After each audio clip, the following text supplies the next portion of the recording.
I'm sorry about your Evernote troubles, Martin. It's hard. It's a hard knock life. Though I do want to give a shout out to whoever it was on Twitter that told me about the simplify formatting button, because I didn't know about it on the iPad. I think I was complaining about how the iPad couldn't do paste without formatting, which is still very unfortunate. And I really wish it was a thing.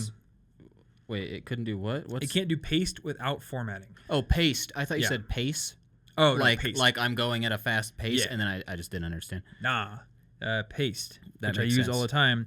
And weirdly, like, I was doing some my daily writing yesterday, and then I looked at it on my desktop, and even though I had written everything on the iPad, there were bullet points that were at a smaller font size than other bullet points. So I don't know what's going on. Evernote, There's some shenanigans going on, a little bit of shenanigans. but again, I can't complain that much because I'm the weirdo who wants to use Windows 10, Mac OS, and iOS on a daily basis. Yeah. So I just have to deal with some inconsistencies in the pension funds and other things. Yeah, just wait till you have to deal with line break discrepancies when coding stuff. Then it gets real fun. And capitalization. That's true. So last week, for those of you who listened to last week's episode, which you should go do because it was dope, we talked about how we were going to do nothing special for episode 200. And that is still true. Oh, no, that's not true, Tom. We're not doing anything. It's already special. It's true. It is special. Look at it's based on a base 10 numeric system. We have hit some sort of arbitrary milestone with a couple of zeros in it. We're just two friends having a conversation, making a living on the internet. That's pretty special. That is true. It is pretty special. I do want to appreciate that. But, and this is a big but, we are not doing anything special for 200 because one of our little productivity hacks, as you may be able to tell if you can see that I'm wearing the same shirt, is that we sometimes batch episodes. Yeah. So we're doing this episode right after the previous one because it is efficient and it gives us time to get things to the editors and such. But we, in between recording the last episode and this one, we got all excited and we're going to make a bunch of changes to the set and the format of the show for episode 201, which really is the start of the new batch of 100. It's the new season. It's season 201 to 300. It is, season 3. And it's going to be different than the season 1 to 2 changeover because that was more like you coming on the show, and then we added video. And there's going to be a plot twist in season 3. Oh, yeah? It's going to be great. Turns out that you were a woman. Yeah, the whole time. But yeah, I'm pretty excited. We're going to change some stuff up. And all the stuff we talked about in episode 199 still applies, but I think you're going to see a better quality show coming in the future. And I think batching will actually help us do that. Because a lot of times, like in the past, we've just been scrambling every single week to record. No, we can't. We're scrambling. I'm like finishing my notes for the show seconds before we go on, and I'm just like, it's easy to justify. It's one of those procrastinating things, I think, and that happens a lot where you're like, I'll record better if I finish it all right. Then it's right in my head. You don't. I'll record better if I prepared the notes and stop giving myself a clever justification for procrastination. Yep. That's a tough one. I could justify anything. Yeah. So I got to be careful devil's advocating myself. I think time pressure created by deadlines can increase your productivity in certain ways, but increasing your ability to discuss a detailed topic for which that you hastily wrote notes for. Yeah, not one of those things. It doesn't make sense. Like it may be able to, I don't know, like if a bear's chasing you, you're going to run faster. Well, I could do a great podcast after a bear attack. That is true. There's a story there. Tell me about how you survived this bear attack. Well, I actually fight bears twice a month. We live in Colorado. I got to watch out. We live in Colorado. They're around bears here every day. They're everywhere. That's true. I think there's a bear. There's a bear in the living room right there. They're in the parking lot. They're just. There's actually a webcomic called Bearmageddon. Yeah. And it's made by the guy. That's interesting because Armageddon is still spelled out. Anyway. Yeah, it's made by the guy who made Axe Cop. Nice. So it's good. Pretty wonderful, and it's been going for several years now. So it's one of those webcomics where I found it. It was just getting off the ground, so I was really frustrated to have to wait a week for every page. But now I'm telling people about it several years later. So I don't know if it's done, but there's a lot of it. And you can go binge the Bearmageddon to your heart's content. But in this week's episode, we are going to talk about how to plan out your year. And what my notes ended up being for this were a more general discussion on planning in general. Yeah. And I'm guessing maybe yours did too. That's sort of what mine's, it's got a little bit of notes about planning things that have failed for me in the past and why what I'm doing now is succeeding as opposed to that. And just, it's kind of just how to plan out your goals and your time. Yeah, exactly. And I want to start with you, actually, because you just said that what you're doing now is succeeding. So what are you doing and how does it differ? True. So the backstory for this is that for the last several years, I have had a lot of problems getting anything of my personal goals done. Felt really bad about it. I felt like I couldn't even tell people that I had any language skills, because then I'd be so ashamed of how rusty my French had gotten. I put a lot of my identity into that, and that was maybe unnecessary. Yeah. But I felt bad because I would have all these goals, I'm going to study Japanese, I'm going to do French, I'm going to do all this stuff, and I'm going to get it all back, because I got injured, and then I had to give up a lot of the stuff I had done in college that I was proud of. But I couldn't get it back, no matter what happened. And the reason is I wanted it all back at once, and that doesn't make any sense. And I tried input goals and output goals, and they didn't work either. But now what I'm doing is a combination of the two that is weirdly working.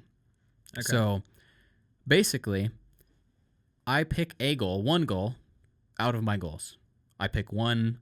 The first goal was doing Japanese Duolingo. Nothing but that. I'm ignoring French and Spanish. They're not required in the slightest. Okay. Neither is anything else.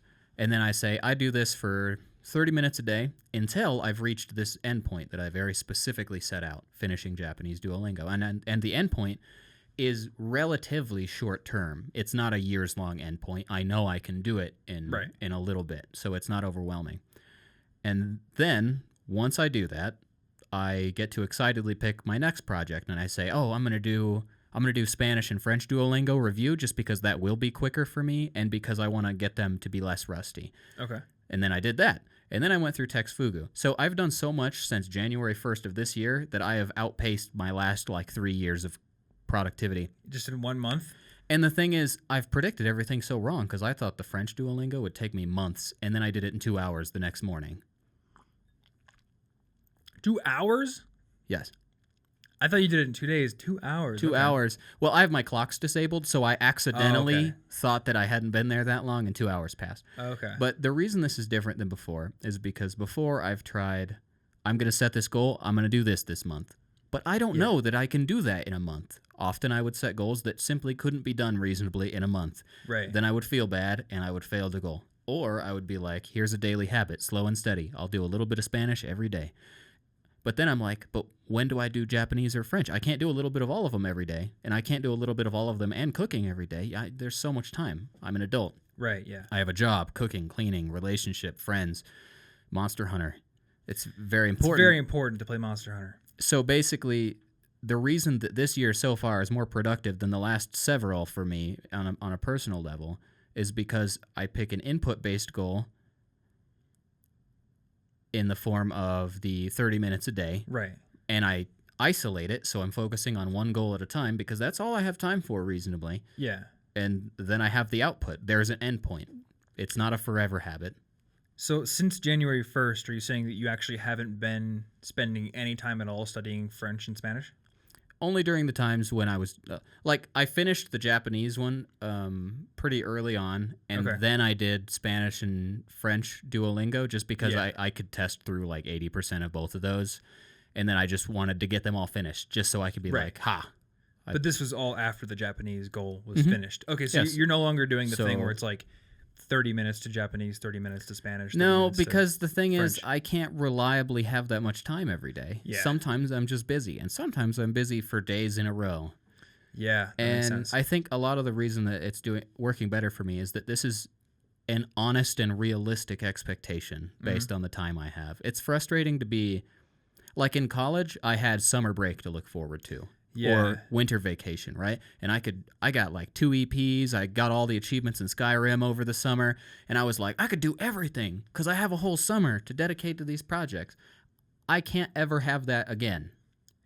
Yeah, that's kind of the tough thing about like running a successful business is there's almost like these golden handcuffs and also these obligations to the people that follow you, that kind of kill that opportunity for 3 months of just exploration it's just like, time. I think once you get into like the working life, Yeah. you don't get that. So once I was like, I don't realistically have that time anymore. I don't know how much I can accomplish in a year. I have a busy life. I don't know how much I can accomplish in a month.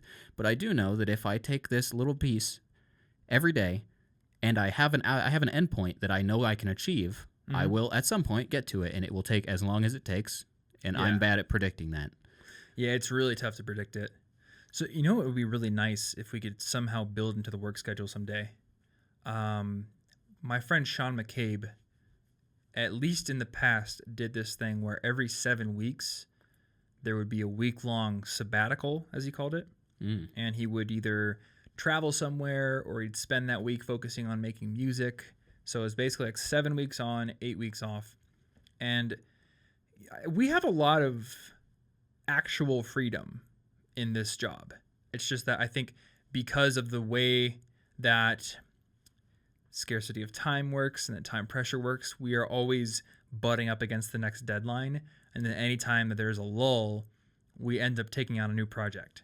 Yeah. And I can almost feel myself doing this too much this year. Like I get the feeling that I am taking on too much, and there's still this part of me that's like, no, Tom, you can do it as long as you're efficient. But I'm getting a little worried that I am taking on a bit much. So I'm having to be very efficient with my time. And going forward, it would be really cool if we could somehow build a schedule where it was like, all right, we have 7 weeks planned out, and within those 7 weeks, we need to accomplish 8 weeks worth of work. Yeah. Because then there would be an exploration week. Because I got to tell you, I kind of miss that. I miss having a summer where I had time to just dink around on my computer. Oh, I want to learn Node.js this week. Okay, I'm going to learn it. I really want to learn how to build a streaming computer. I'm going to learn that. It's awesome. It is a lot harder now because we just tend to put these professional deadlines on our plates. Yeah. And we just fill up all available time with things that seem to correlate directly to income or directly to money. And then there's like half an hour a day to do an interesting pursuit just for professional reasons. Yeah, and I mean that's the reason it works is because I'm being honest with myself about how much time I can basically guarantee I have every day. Because I can't guarantee much more than that. Yeah, I really can't. I find it hard to do that or have your professional life also do the independent learning projects or whatever, and then also cook and work out. And I'm not going to starve myself so that I can get more of my goal done. That defeats the purpose. Yeah. If I'm dead, I can't speak very many languages, can I? And that's been a tough thing recently. So like Anna, it's basically like job, independent project, maintain your life well, pick 2. And recently for me, it has been job and maintain my life well. I've been working out. I've been exercising. I've been cooking most nights. I've been cleaning the house and everything. And I've been doing my job. There's not a whole lot of time left over for even like reading books. I think that's why Audible works so well for me. It's because I can go to the gym, play basketball, cook you can dinner, overlap and do a book. Anna's got her art that she's working on. She's selling art at anime conventions and video game conventions. And she's got her job, which also includes an hour and a half of commuting. So she doesn't have time for the life balance stuff. And I can pick up the slack for some of those things, but I can't pick up the slack for things like making sure to work out a couple times a week. So it just gets really hard. Yeah.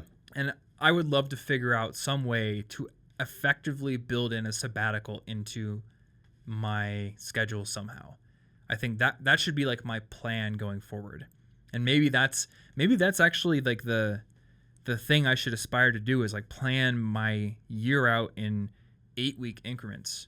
Or maybe 3-month increments where there's a 1 or 2 week break at the end of the 3 month. It could be like a quarter thing. Yeah, I think quarterly, like seasonal stuff makes sense. Also, because when you plan something in a short term like that, I think it's hard to estimate time, and you probably still won't be perfect, but it'll be easier to estimate what you can do. I think I think if it's too short of a time period, you'll probably overestimate what you can do. And if it's too long of a time period, you'll probably underestimate what you can do in a year and overestimate what you can do this week. Yes. I think that is very insightful there. You will underestimate what you could do in a year if you're trying to plan out on a full year's time scale. And at least in my case, I always overestimate. No, yes, I always overestimate what I can do in a week. Every time. Yeah. If I go back through 3 years of notebooks with my week plan, there's always uncrossed off things every time. And I guarantee you there will be uncrossed off things this week. Because yesterday, I had the intent to find typos in the audiobook. I had the intent to record 2 audiobook chapters. And I was going to finish a cut on a video. I was going to clear my inbox. I was going to fix Asana. I was going to do all these things. And in the workday, because you and I had the meeting with Ransom that we do every Monday, actually all I got done was like a few emails and the typos in the book. It takes time. Like that's the time estimation is such a... We're so bad at it. I know. Time is like the resource that you feel you have the most of, but is actually the most limited, I think. Well, and you can't predict, like, even if, like, so the reason I like that such a small amount of time for my daily goal is because it's consistent even if I'm not feeling well, even if I'm in a bad mood, even if I'm really busy, even if I'm on vacation, I can find 20 or 30 minutes. Yeah. But if I want, otherwise I'll take a break on vacation on purpose. But, like, maybe that day I did 2 hours of French because I didn't notice time was passing. Sure, apparently I had 2 hours. Who knew? But I don't have that every day. When you're energetic and excited, you kind of feel like you might be energetic and excited for good this time. This is the time I'm finally awake and alive. Yeah. But it's just a feeling, and it will go away. So you have to plan for the times you're not feeling like that. Yeah, exactly. So one thing I want to mention before we get into this whole, time periods idea here is one thing that I've been doing recently is I've been trying to set my home up for being able to get in a little bit if I can't, say, go to the gym, or if I can't go play basketball for a certain day, or I can't get off to my favorite coffee shop to do some writing there. So I'm trying to keep the kitchen table clean so I can do my writing there if I need to. And I bought a door frame pull-up bar, and a bunch of people saw this on my Instagram stories. I bought some dumbbells, and I bought a balance trainer. So here, along with the yoga mat that I've always had, I can do my stretches and yoga routine and at least some exercise that's meaningful while I'm here if I can't make it to the gym. So today was a great example. We had scheduled to record at 9 a.m. That is not enough time for me to do a full morning routine. Yeah. Which for me at this point is, write for a full Pomodoro, which usually ends up being more than 25 minutes, and go to the gym and come back. And I've learned that, unfortunately, it takes like a full half an hour to shower and get dressed and everything for me. I used to think that it would take 10 minutes. It doesn't. No. And I often don't budget the time it takes me to walk to the coffee shop, which is actually like a good 10 minutes. So there's just, I don't know, time keeps on slipping. That's what it is. Yep. All right, so let's talk about some ways that you can divide up your year, or maybe some just different time-based contexts for planning. We said that a year isn't very useful because you tend to underestimate what you're going to do. And I mean, we have a great example of this. I think like 3 years in a row, we've said, or at least I've said, I'm going to build and launch a course this year, and then didn't do it because we didn't create the proper time pressure. But then like many other things happened that I never anticipated. Yeah, like we get a lot done. Yeah. But it's also hard to imagine. What am I in a year? I have no idea. I don't know what I want in a year. Next year, like December, I have no idea. I very different life position at that point, probably. And I feel like this is a little contrary to the idea here, but I feel like I have a lot of my year planned out. But I believe that that is because I'm doing a lot of projects with other people, or that have other people involved. So they'll be kind of setting the schedule. Like I'm working on a collaborative project with somebody, and they're like, I can't do this until November, or we can't finish it until November. Okay. Obviously I can't really, accelerate the schedule that much unless I take on all the work. So that's kind of planned out. But just because I know likely what's going to happen throughout the year doesn't mean that I should be doing my very deliberate plan based on a year-long time scale. Because as you said, it is just like you have a loose plan. You know kind of what's going on, but you're not planning out, okay, on November 2nd, I'm going to do this part of the course or whatever. It wouldn't make any sense. I know that I will launch a course this year. got a couple of collaborative projects I'm doing, and I will go to most likely VidCon, most likely a couple of other conferences. Like I've kind of got like a few events planned out. But what I think is more useful is for a personal development standpoint to do something like a 90-day year, you could call it. And actually, so I put like the 90-day year was the original title for this episode, and then apparently there's this guy who like wrote a book it's like a business or something kind of thing he did. Yeah, I don't know. You can always monetize cool productivity concepts, can't you? I'm gonna do the 89-day one. It's actually faster. True. Yeah, 89-day year, you're gonna get just as much done in 24 hours fewer. Done. That's an efficiency gain of some percentage. Yeah. That I can't do in my head right now. But the idea behind this is instead of trying to block out your entire year and ask yourself, what will I accomplish this year, which is what many people do with New Year's resolutions, ask yourself, what can I get done in the next 3 months? And this is a nice little sweet spot because a month is often not enough time to do something really substantial. Yeah. I probably can't build and launch an amazing course in a month with everything else I'm doing, but I think I could do it in 3 months, you know? And then just keep having little check-ins every single week. How am I doing? Because you basically have like 12 little data points at that point. And I think was the Pick 4 notebooks we did, was that 12 weeks? Or is that 6 weeks? I think it was 12 weeks. It was either 6 or 12. I think it was a 3-month period. And you know what? Yeah. I liked those, even though I probably crammed too many things into my schedule anyway. Well, that's because we picked 4 plus school and homework and clubs. I ignored the realities of my daily life, which is like. All right, so because I mentioned Pick 4, I have to explain it and put the disclaimer on it. So Pick 4 was this notebook you could buy, and I don't remember who made it, but it's based on this idea that Zig Ziglar put out, which is to practice something you want to do every day, write down what you do, and keep a journal of it for, in this case, 12 weeks. And I don't know, 2012, I think it was, is when we had these. You're a Krispy Kreme, yeah. You're a Krispy Kreme, 2012. We did this. We had each of us a Pick 4 notebook with 4 goals, and we would write down what we did every single day. I think mine were like study Japanese, work on coding an iPhone app, exercise, and then I don't remember what my 4th one was. I think you were smarter because one of your 4th one was have fun. Oh yeah, like, it's because I noticed I overworked myself all the time. Yep. Life's short, don't do it. So this was pretty cool. I do have to note that the Pick 4 notebooks went out of print several years ago, so you can no longer buy them. But honestly, you could make your own so easily. Like just go buy a journal, and then every page is one day.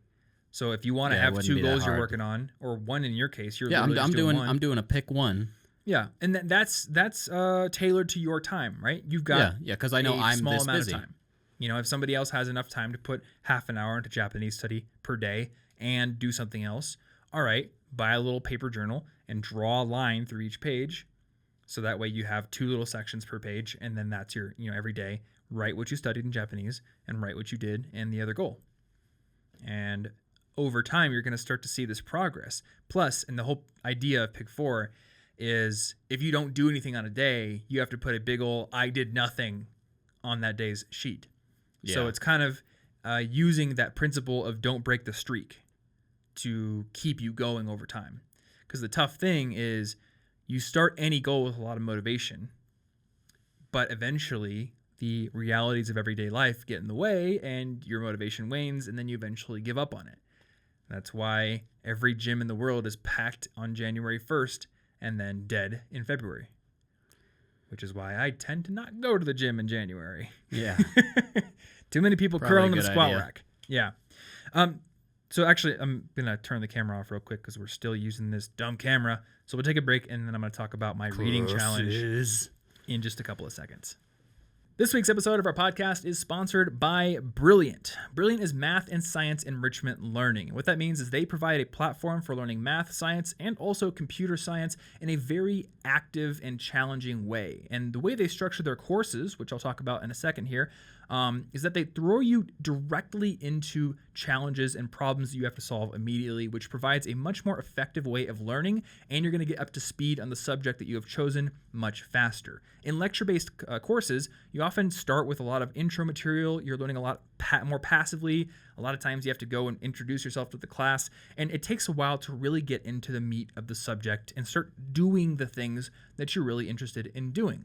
By contrast, with Brilliant, if you go into, say, their probability course, you're going to be solving probability problems and challenges right away. And the great thing is they kind of throw you to the sharks right away, but if you get an answer wrong, they'll tell you exactly why you got it wrong. They'll show you the right answer after you've done it.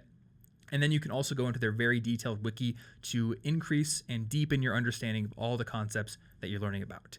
So when you go on to Brilliant, you're going to find courses in math, things like calculus, probability. You'll find courses on sciences, so the classical mechanics, astronomy, gravitational physics, all that kind of cool stuff, and computer science courses ranging from the basics and the fundamentals like algorithms and sorting and things like that to machine learning and the basics of hardware, and you'll learn how actually the memory and the RAM in your computers work. So if you want to start learning more effectively, you want to start learning about computer science, about math, about science topics, definitely give Brilliant a try by going over to brilliant.org/collegeinfogeek. When you go to that URL, you can start learning for free today, and the first 83 people who sign up with that URL will also get 20% off of their annual subscription. Big thanks to Brilliant for sponsoring this episode and being a huge supporter of College Info Geek, and let's get back into the show.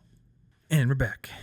And I just realized that was turned away the whole time. Yep. We got to restart the episode. Yeah, probably. I messed up. So a great example of doing this 3-month challenge period was this reading challenge I did back in 2016. So I had not read books for quite a while before this. And I told myself I want to read more often because my friend Matt and my other friend Ben are talking about all these books they've read. And I'm sitting over here feeling pretty guilty. So I bet you $100 that I would read 25 pages a day. And I built a spreadsheet of it, and I have kept that spreadsheet live on my site, so it'll be in the show notes. It's also at collegeinfogeek.com/25 pages. And I just recorded which book I was reading every day for 3 months, and because I had $100 on the line, I read 25 pages a day for 3 months. And looking back on that challenge, I think 3 months was a very good time period to select. If I had said, I'm going to read 25 pages every day for a year, I think I would have gone crazy.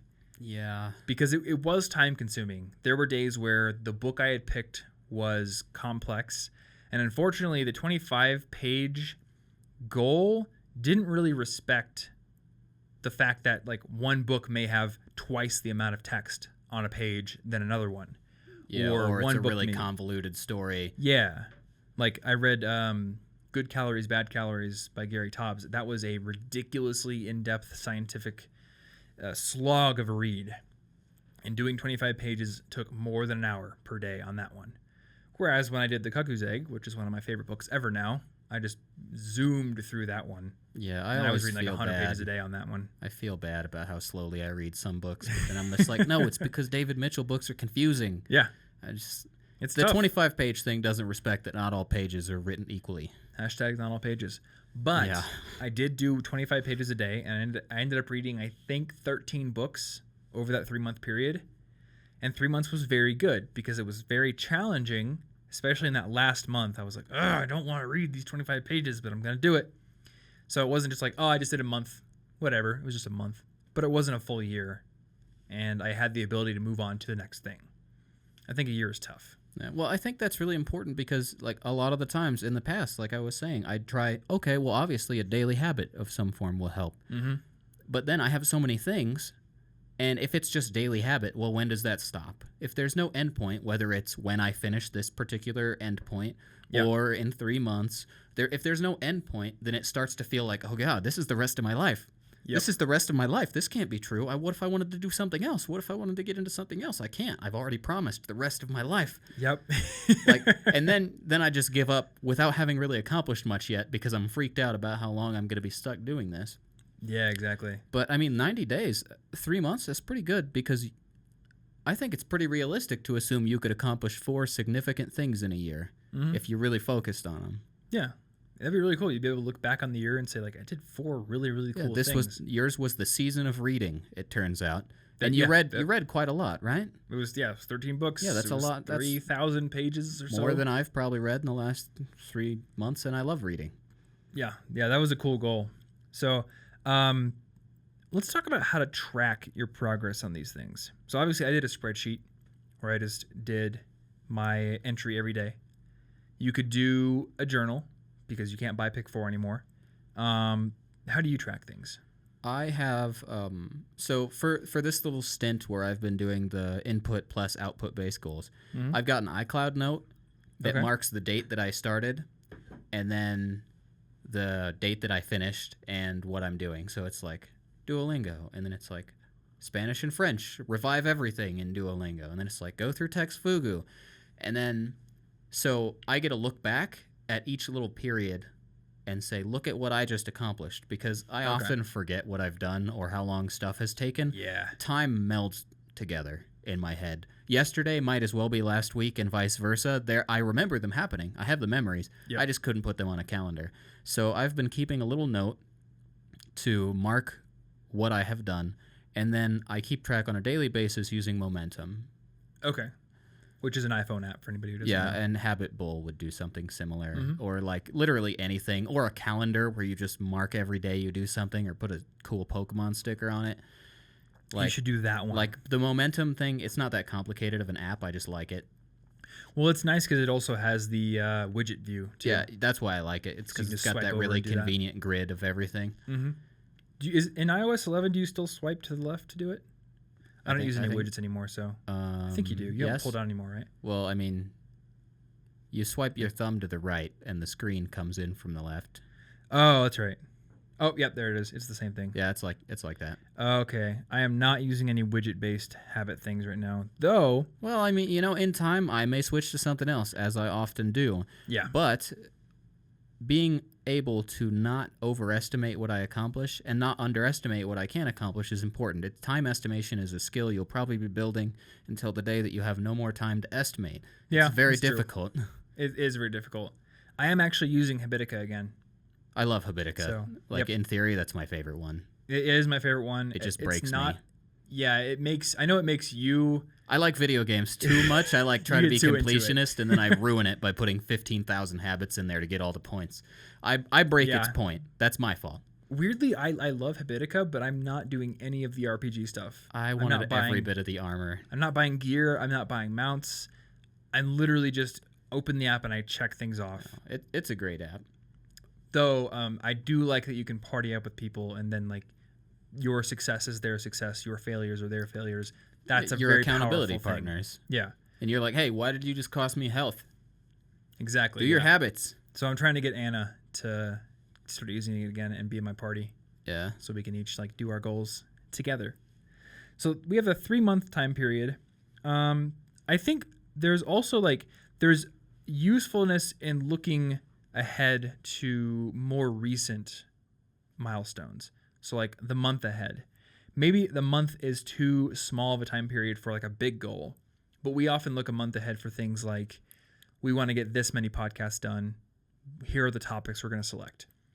And I'm trying really hard to do this for videos as well. So I have selected the next 4 video topics, whereas in the past, it was always very fly by the seat of my pants. What's the video topic? I'm going to go with this. And then I would frantically research it. Yeah. So now I'm trying to, plan out a month ahead. That way I have the ability to efficiently group or batch my time. So I can say, all right, I know what my next 4 videos are. Today I'm going to research all of them. Or I'm going to brainstorm all of them. Yeah, well, I think that works better because you can predict how long that stuff will take better than perhaps a weird personal goal you've never done before. And I think a month ahead is very good for looking forward to things that you have to do. So when do I need to, apply for a certain scholarship? When do I need to take this check to the bank? When do I need to apply for an apartment? If you every single month look a month ahead, nothing is ever going to catch you off guard. And I think 3 months ahead, if you're looking at admin tasks that are coming up in 3 months, you probably won't care. You're not going to care. You know? Or it will overwhelm you because you do care. Yeah. If you do care, you'll be like, oh God, look at all this stuff I have to do in 2 months. Why are you thinking about that, bro? It's not due yet. Stop it. Yeah. So a month is just good to like look at what's coming ahead and kind of just like prime your brain for it. So yeah, a month for like requirements then. Yep. And then like if you're like us, you know, we're content creators, so we have a very specific need to plan out what's going to happen for a month. There's a very big benefit to that. Yeah. For a student, maybe there's something like that too. If you plan exams, homework, like, oh, this big paper's due, so I need to start it now. So a month ahead is perfect for things like that.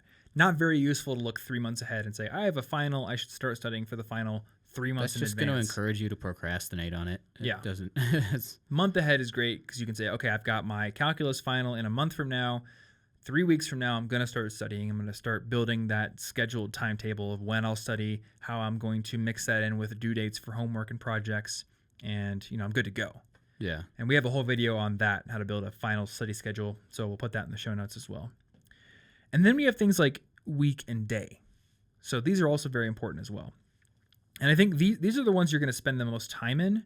So like your 3 month goals, your month ahead, even your year, that's going to be like very rare do you sit down and really plan that out. But week and daily, and I just accidentally clicked a link. That happens once a week or once a day. So for me, week plans typically happen on Sundays or sometimes Monday mornings before our meeting. I'll get out a sheet of notebook paper in my notebook. I'll just write all the events and all the tasks that are coming up for that week. I'll look at the previous week plan, see what I didn't accomplish, move things that are important to the next week, and then reschedule things that are unimportant, and look at my calendar. Basically just familiarize myself with the week ahead and then try to mentally sort of parcel out the days. And then on a daily basis, I'll wake up and think, all right, I'm going to look at that week plan. I'm going to make a separate daily plan somewhere. Right now I'm doing it in Todoist just because it works for me. And that just helps keep things from overwhelming me. Yeah. I guess. I don't want to look at that week plan every single day. It's too much on it. No, you really shouldn't. That would also probably defeat the point because you'd be thinking about tomorrow's work. You shouldn't be thinking about tomorrow's work if you're supposed to be doing today's right now. You can think about it before or after that maybe. Yeah, exactly. But you get caught up planning too much and then none of the plans matter. Mm-hmm. All right, so I want to ask you about some longer term stuff. How do you answer the question, where do you see yourself in 5 years? No idea. Not a clue. 5 years ago, I was a very different person in a very different life. I've gone through a lot of different things, and I can only imagine, so far, based on my life so far, I do think that trend will continue and that things will happen in the next 5 years. I just predict things will happen. I don't know what things. I have no idea what I'll want. Yeah. That's kind of helpful for me as well to think that way. I don't like trying to imagine like exactly where I'll be in 5 years. It just doesn't work because I tend to get new interests and I tend to take on new projects and I don't know if I want to. Yeah. Because then I'm closing off pathways that maybe me 5 years from now is inspired by something, but I planned that 5 years from now too strictly. So now, too bad, future Martin. I don't really care what you're into. Mm-hmm. Do what I say. And you shouldn't be beholden to your past self to that degree. Yeah.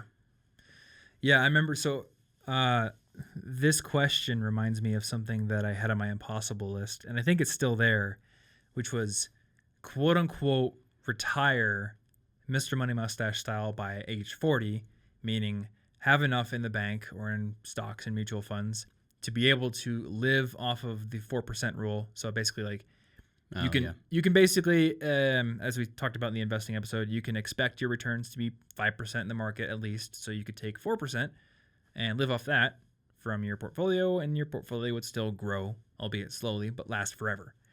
So I kind of like set that goal. By 40, I want to be able to do that.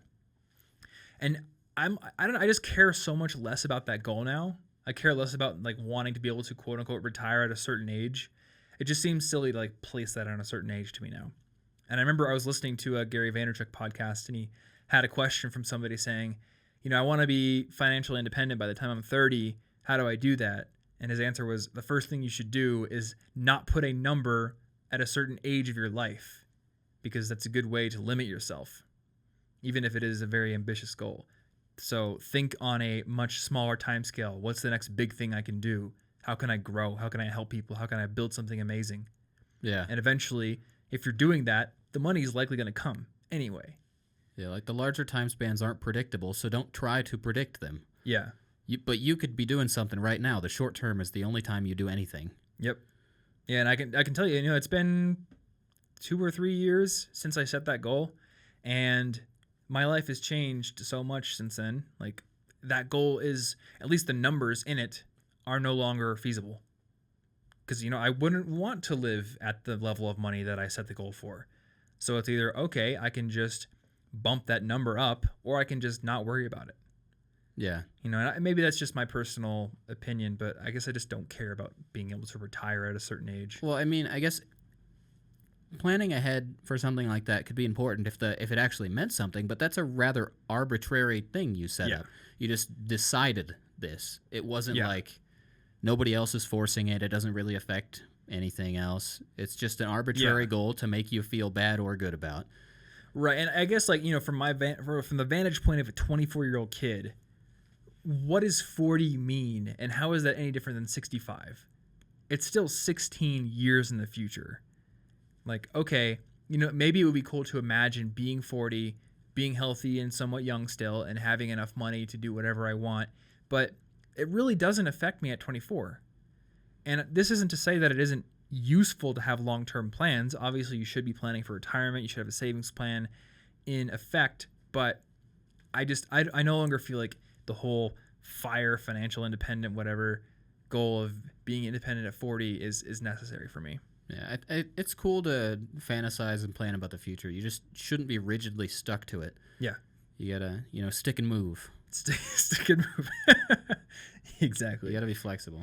All right, so the last few things on the list here, let's talk about how to deal with setbacks.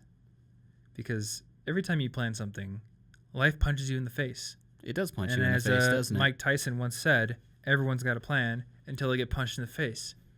So what do you do when you have this goal and it requires consistent effort, and then one day you get a spam phone call, which apparently... Actually, that's really weird. My phone is on Do Not Disturb, and the phone call came through. Okay, anyway. So all of your, in particular, Apple products are broken. Your Do Not Disturb, your iMessages, it's only your stuff. Mine's all perfect. Yours is broken. Dear Tim Cook, you broke my iPhone. That's weird. I don't know how to explain that. But well, I'm really confused because it is on Do Not Disturb. Did this number... Oh, the number called me 3 times, apparently. Oh, do you have that enabled? I think I only have a certain amount. I thought I had it enabled where only contacts could call me twice. Why are they trying so hard? Go away. They really want to sell me a timeshare. Then they should leave you a voicemail and go away. I don't know, man. Anyway. Yeah, regardless of spam phone calls. What do you do when you get a setback? Well, that's pretty easy for me to say right now because I have a setback. Okay. So I've done more in the last, a month and a half than I have in years for my personal goals. But for the last week and a half of that, I've actually been having problems keeping up with all of it because my sleeping schedule has been really messed up. Yeah. I haven't been waking up early enough.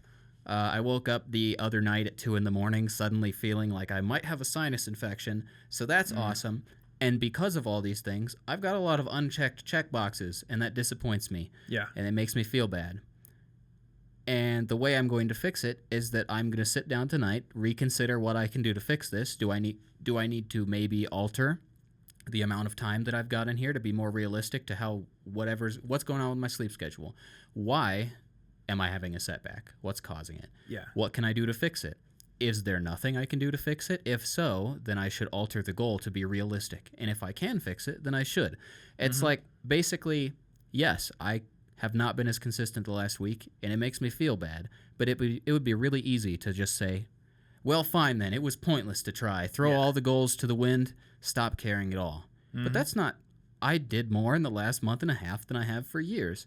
Yeah. Giving up the goals I'm working on would be a dumb reaction to a temporary setback. Yep.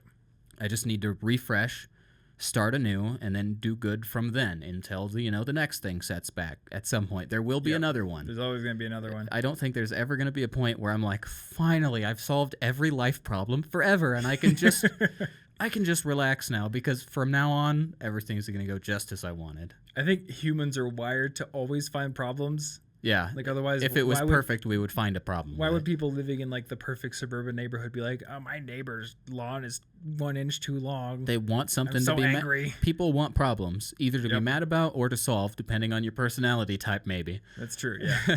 I really want to be angry. I am happy when I'm angry. Yeah, but like after a setback, I mean, you just got to be honest with yourself about what caused it, what you can do about it, and then try again, because you will fail a goal that you set again in the future. Yep. And you're not a failure forever. Everyone's going to do it. Failure is good. Everyone says, the productivity thing. Mm-hmm. Failure teaches you stuff. But it's really easy to just think, if I couldn't do it today, I'll never have the time to do it. Oh, no. When you're doing that, when you're trying to fix it, it can be useful also to look back and remind yourself of the things you haven't failed at. Yeah. Because it's really easy to let the failure kind of consume you. And you're just thinking, I'm horrible at time management now. I used to be so much better. What's going on? But you probably did something cool recently as well. Yeah, I can now look at my project thing and be like, wait, no, it was working. Look at all this stuff you did. There's some variable that's changed. Yeah. And every time I mess it up in Momentum or, a piece of paper or literally anything, I can keep notes. So when there's a box that's unchecked and I'm like, oh no, I couldn't do this today, I leave a little note that's like, so it turns out I pushed something off until the morning. That was dumb. And I look through them. And, oh, that one says my sleeping schedule is broken. That's interesting. Oh, the next one also mentions sleep. So I know that for me, probably the primary cause here is that I am underestimating how much sleep I need and overestimating how much time I have in the morning consistently. Yeah. So I need to find a balance there. I've kept a note about why I failed so that I can fix it. Yeah. Otherwise, I'm just going to be like, I don't know. I feel like I have no idea what's going wrong. Probably just having goals. I quit. Yeah, actually, that's the problem, having goals. That was your mistake. I'm trying too hard. So one last thing I want to talk about here, and this is sort of piggybacking on what you talked about with setbacks. Sometimes you need to do a reset. So in addition to asking yourself, can I fix the setback right now? Can I get back on track? Or do I need to push the goal a little bit further into the future or modify it? Maybe you're doing too much right now. Yeah. Or maybe your organizational system is totally out of whack and you've got a zillion tasks that are overdue and you have a zillion files that haven't been cleaned up. Take a day to reset your system, evaluate what you're doing, maybe cut a few things. Ask yourself if you're respecting your health. One thing I've been realizing is, I've been getting up early and going to the coffee shop to write every day, but I haven't been going to bed early enough for that. And I'm learning very quickly that I'm not 19 anymore. My sleep is very important. Yeah. And I will be very unproductive if I don't sleep enough. So sometimes you need to do that reset and get yourself back to square one so you can move forward again. Yeah. So I think that about covers it, unless you have anything else you think is essential to add. That's pretty much it. Sweet. All right. Well, guys, show notes for this episode are at cigpodcast.com/200, or you can find the link in the YouTube description down below if you're watching this on YouTube. You can also find our favorite apps, tools, resources, all kinds of gear that can make your student life a better one over at collegeinfogeek.com/resources. So check that out. We've got our book list there, all the essential books that we recommend. We have our college packing guide. We have all kinds of cool stuff over there. Also, and I'm going to call this out in a little phone video before this podcast starts when I'm editing, but people have been asking me for a Spotify study playlist, and I finally made one. It's called Sunday Study. So if you're listening to this on your phone, you can just exit the podcast app and go to Spotify and search for Sunday Study, or it's going to be in the show notes. I've also put it at my main playlist page at collegeinfogeek.com/playlist. So if you are a Spotify person, check that out. I'm adding new tracks every single Sunday, and it's going to be a nice little complement to the YouTube playlist. It's going to have a lot of different stuff from the YouTube playlist because there's much less amount of video game soundtracks and anime soundtracks and stuff like that on Spotify. So it'll be a different variety. So if you're bored of my YouTube study playlist for some reason, I don't know why you would be, you can check out the Spotify one. Yeah. Anyway, if you want to support this show, a review and rating on Apple Podcasts is definitely appreciated. You could also share this with a friend. And that is about it. So as always, until next week, stay curious.